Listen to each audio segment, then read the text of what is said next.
Les femmes sont en première ligne depuis le début de la pandémie. Si elles sont particulièrement visibles dans le domaine de la santé, elles ont aussi un rôle majeur dans le secteur de la recherche. Katalin Karikó est en quelque sorte la mère de la technologie ARN messager. Cette technique est employée dans 2 vaccins validés contre le Covid-19. Elle défend cette solution depuis des années, quitte à avancer à contre-courant. Je suis arrivé à l'université de Pennsylvanie en 1989. Je voulais développer les thérapies à partir d'ARN messager et c'est ce sur quoi j'ai travaillé. C'était alors la décennie de la thérapie génique et tout le monde voulait utiliser l'ADN et j'étais en quelque sorte l'intrus. Et cela ne devrait pas être ainsi. L'ARN est quelque chose de bien. Ces travaux se sont révélés essentiels pour le développement du vaccin de BioNTech Pfizer. Katalin Karikó n'est pas la seule femme dont le rôle a été essentiel dans la lutte contre la pandémie. Maria Rosaria Capobianchi est à la tête de l'équipe qui fut la première à isoler le virus.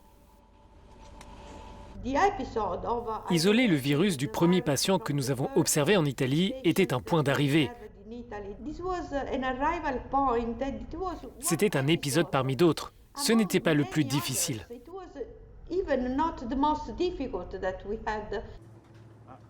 Toutes deux reconnaissent que la maternité est le principal obstacle dans une carrière scientifique.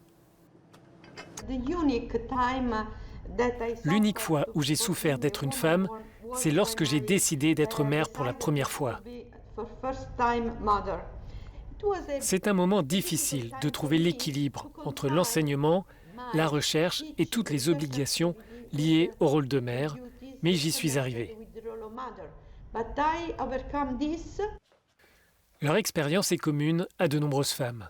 La maternité ralentit des carrières et limite la progression salariale. Très bien. De nombreuses femmes avancent dans leur carrière, mais lorsqu'elles deviennent mères, ce qui coïncide en général avec le meilleur moment d'une carrière professionnelle, elles abandonnent ou voient leur carrière s'écourter. Elles atteignent ce plafond de verre. C'est une question qu'il faut régler et dont il faut parler ici au Parlement, car je pense que nous devons avancer vers une égalité pour des congés parentaux, nous devons avancer vers la réconciliation familiale, nous devons avancer sur les emplois plus flexibles avec le télétravail. Les femmes représentent 40% des scientifiques et des ingénieurs dans l'Union européenne. Pour Susanna Solis, des actions politiques ciblées permettraient de leur offrir les mêmes opportunités que leurs homologues masculins.